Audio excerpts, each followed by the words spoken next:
dapat kita bersama-sama bersua dalam perbincangan forum kita pada kali ini. Saya Nur Fazliha Hayati binti Zaidi selaku moderator anda pada hari ini. Sebelum kita mulakan madah perbincangan kita, eloklah kiranya jika saya memperkenalkan terlebih dahulu barisan ahli panel yang segar dan cantik-cantik belaka. Tak kenal maka tak cinta, sudah kenal jangan bercinta. Di sebelah kanan saya, seorang jejaka perkacukan darah diraja dari negeri Darul Makmur yang segar lagi bergaya, saudara Wan Ahmad Hafiz bin Wan Ahmad Syabri. Apa khabar saudara? Alhamdulillah, sihat saudara. Di sebelahnya, wajah persis wanita Melayu terakhir. Kita bawakan khas untuk anda semua, saudari Nur Sofia Huda binti Zaidi. Seterusnya, kita bawakan seorang lagi panel yang berasal dari negeri di bawah naungan Tengku Mahkota Johor, saudari Nurita Shafia binti Syarif. Khabar saudari? Oleh itu, topik perbincangan kita pada hari ini adalah semestinya isu falsafah dalam konteks pemikiran etika moden. Umum mengetahui bahawa falsafah etika dalam ilmu yang membincangkan tentang tingkah laku atau pandangan baik dan buruk bagi sesuatu tindakan manusia itu sendiri. Pertimbangan rasional yang seringkali digunakan oleh ahli falsafah dalam menentukan nilai ini menjadikan etika tidak tetap dan relatif sehingga tiada satu makna kemoralan atau etika yang diterima umum. Maka, bagi mendalami isi perbincangan forum kita dengan lebih mendalam, saya ingin bertanyakan kepada saudari Liha Datul, apakah isu falsafah dalam konteks pemikiran etika moden? Baiklah, bismillahirrahmanirrahim. Terlebih dahulu saya berterima kasih kerana menjemput saya untuk berbicara dalam majlis forum ini.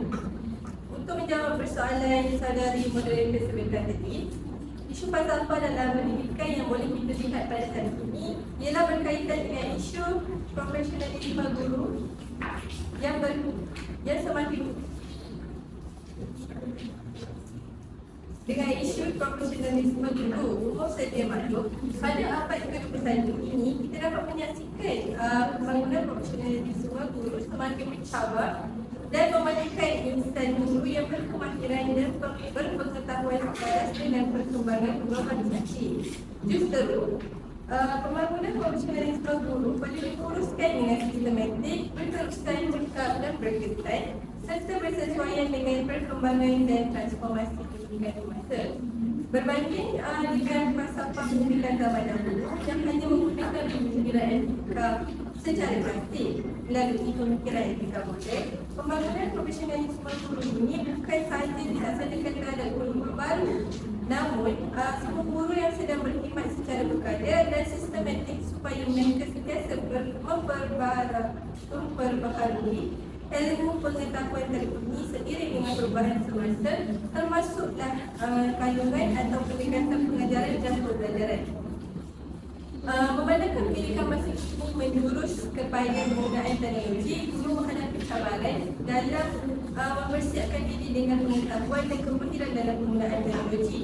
Persediaan ini adalah penting untuk memastikan seorang guru sentiasa berusaha untuk memperbaiki dan meningkatkan tahap kemahiran dalam profesionalisme mereka agar sentiasa berada di hadapan dan tidak ketinggalan menetapkan diri mereka sebagai guru yang berpengetahuan dan berkemahiran.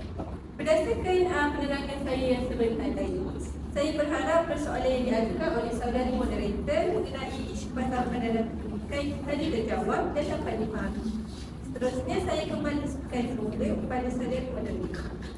Terima kasih saudari moderator di atas penerangan yang saya kira cukup jelas dan bermaklumat seperti tadi. Sememangnya saya sangat bersetujulah dengan penerangan yang diberikan oleh saudari panel kita sebentar tadi. Ya, memang benar isu falsafah kontemporari ini adalah banyak berkaitan dengan teknologi dalam pendidikan. Hal ini kerana pengintegrasian teknologi dalam pendidikan itu sedikit sebanyak memberi kesan dan perubahan terhadap sistem pendidikan di Malaysia. Jadi, pengalaman dan pengetahuan seseorang akan mendorong mereka untuk terus melaksanakan sesuatu perkara ke arah yang lebih baik. Namun demikian, mesti kita semua tertanya-tanya apakah implikasi jika seseorang guru itu tidak mempunyai ilmu untuk mengendalikan teknologi dalam pendidikan. Oleh itu, saya serahkan kepada saudara Hafiz untuk menjawab persoalan ini. Silakan saudara. Baiklah, terima kasih kepada saudari kita ini. Baiklah, untuk menjawab soalan saudari moderator kita kena lihat balik, iaitu falsafah pendidikan kebangsaan kita. Di mana kita tahu falsafah pendidikan kebangsaan ini dirangka dengan jangka masa yang sangat lama, dan ianya juga bergerak selari dengan perubahan revolusi industri 4.0. Dan maklum kita pun tahu bahawa revolusi industri 4.0 ini juga menerapkan pelbagai bahan-bahan teknologi untuk digunakan tidak kisah dalam industri perkapalan ataupun buatan ataupun bahkan dalam pendidikan itu sendiri. Kalau kita tengok jadinya kalau jika seseorang guru tidak mempunyai ilmu berkaitan dengan pengendalian teknologi ini, dia akan memberi pelbagai implikasi-implikasi yang teruklah. Sebagai contohnya, yang pertama yang boleh saya bagi adalah kurangnya daya tarikan dalam pengajaran. Kalau kita tengok bila guru tu mengajar dan tidak menggunakan medium-medium teknologi ini, ia tak mampu untuk menarik minat para pelajar itu, kerana kita tahu para pelajar abad ke-21 ini mereka dah berinteraksi dengan teknologi itu secara menyeluruh, bahkan secara individu. Mereka tahu cara menggunakannya pada waktu usia yang muda. Bukan macamnya guru-guru yang ada pada zaman ini yang mana baru untuk menerapkan bidang teknologi itu dalam diri mereka. Itu yang pertama. Yang kedua adalah kurangnya interaksi. Kalau kita tengok tanpa ada teknologi kita kurang interaksi. Sebab apa? Teknologi ini membuka wadah kepada pembukaan dunia luar. Kita nampak orang itu boleh berkomunikasi dengan dunia luar dengan lebih menyeluruh lah. Sebab apa? Sebab kita ada pelbagai bahan-bahan ataupun aplikasi-aplikasi teknologi yang boleh digunakan seperti Telegram, WhatsApp, bahkan media sosial seperti Instagram dan juga Facebook. Dekat situ kita boleh berhubung dengan orang-orang lain untuk mendapatkan maklumat berkaitan dengan sumber-sumber ilmu yang ingin kita sampaikan kepada para pelajar. Dan poin saya yang ketiga adalah kurangnya kreativiti. Sebab apa? Sebab melalui teknologi ini kita boleh tajamkan kreativiti kita. Sebab apa? Kita ada pelbagai sumber seperti sumber carian di Google, ataupun sekarang ni pun kita dah berinteraksi dengan AI. Di mana AI ni pun senang untuk mudahkan kita mendapat pengetahuan ini. Dan poin saya yang keempat adalah guru yang tidak menggunakan teknologi ini juga dianggap sebagai ketinggalan zaman. Sebab apa? Kita sebagai seorang guru ni kita kena bergerak, beredar, mengikut selari dengan perubahan zaman tu. Sebab apa? Sebab guru kita adalah orang yang memberi pengetahuan. Jadi sebagai seorang yang pemberi pengetahuan, kita kena bergerak selari dengan perubahan teknologi itu supaya kita sentiasa cakna terhadap teknologi yang digunakan pada masa sekarang ini. Dan poin saya yang terakhir adalah kurangnya persediaan untuk masa depan. Sebab apa? Guru ni pun dia kena bijak merancang. Kita kena tahu apa impak dia kepada pelajar untuk masa yang akan datang kalau kita tak gunakan teknologi daripada hari ini. Sebagai contohnya, kalau kita tengok sekarang ni kita di sekolah masih tak dibenarkan bawa phone bawa telefon bimbit. Tapi dia memberi impak juga kepada student. Sebab apa? Sebabnya student pada hari ini dia terhad sumber pencarian dia.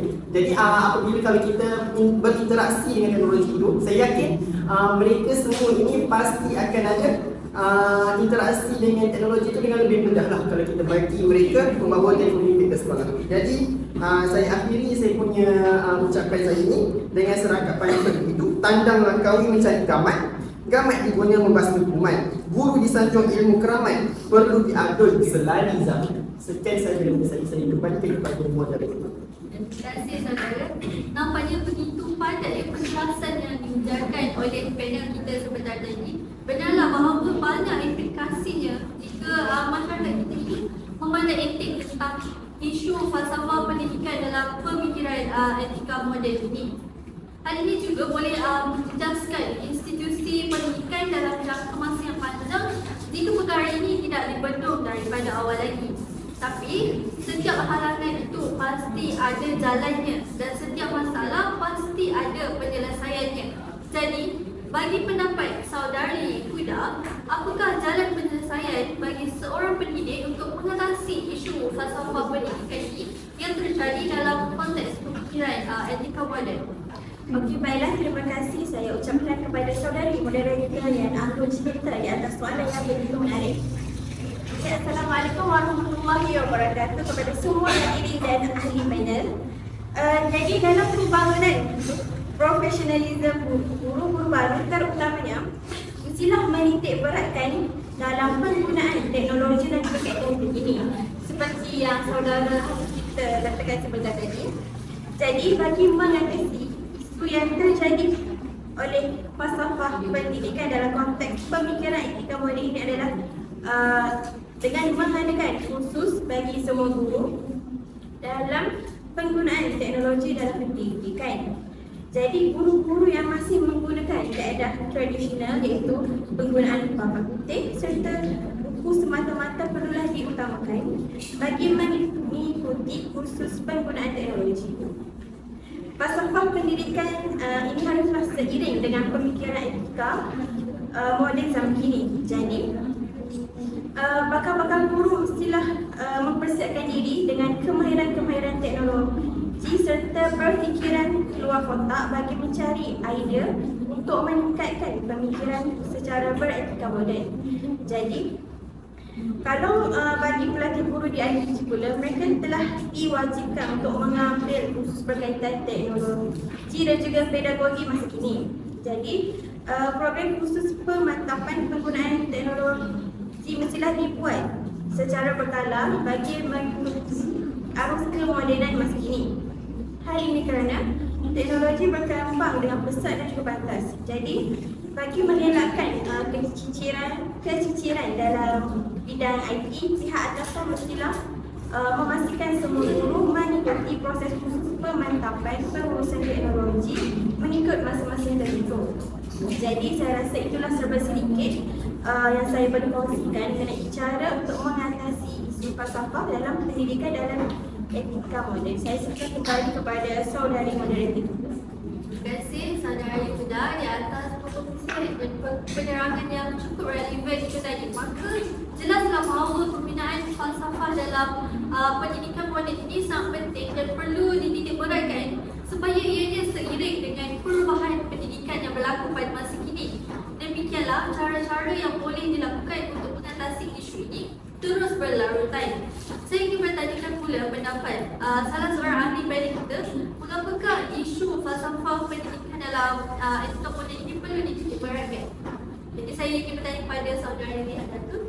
Terima kasih saudari moderator kerana mengajukan soalan yang cukup menarik. Pada pendapat saya, isu falsafah pendidikan dalam pemikiran etika moden mesti dititik beratkan supaya masyarakat sejak-sejaknya dan mengikuti peredaran teknologi yang semakin berkembang dari semasa ke semasa. Hal ini juga untuk mengelakkan masyarakat mengalami keciciran dalam arus kemodenan. Saya berharap dengan serba sedikit penjelasan mengenai kepentingan mengambil tahu isu falsafah pendidikan dalam pemikiran etika moden menjawab kekeliruan bagi soalan yang saudari moderator ajukan sebentar tadi. Saya kembalikan semula kepada saudari. Terima kasih di atas penerangan sebentar tadi. Kita sudah sampai ke penghujungnya. Mengenali, memahami dan mengamalkan etika ini adalah salah satu daripada keperluan bagi mencapai kesempurnaan dalam kehidupan manusia itu. Menyedari akan kepentingan ini, ramai ahli falsafah cuba untuk mengkaitkan permasalahan etika, walaupun terdapat juga pandangan bahawa perbincangan etika ini secara falsafah adalah perbincangan retorik yang sia-sia. Jadi ahli falsafah hanya mengungkapkan idea-idea klasik yang dibawa oleh tokoh-tokoh pemikir dulu seperti Aristotle, Plato, Al-Farabi, Ibn Sina dan tokoh lain. Dalam kalangan masyarakat awam juga, falsafah etika ini dianggap tidak berbeza di bumi nyata kerana membincangkan hal-hal abstrak dan kurang relevan untuk kehidupan seharian. Akan tetapi, satu perkara yang tidak dapat dinafikan ialah setiap tindakan dan perilaku bermula daripada pemikiran dan keadaan daripada dalaman diri seseorang itu.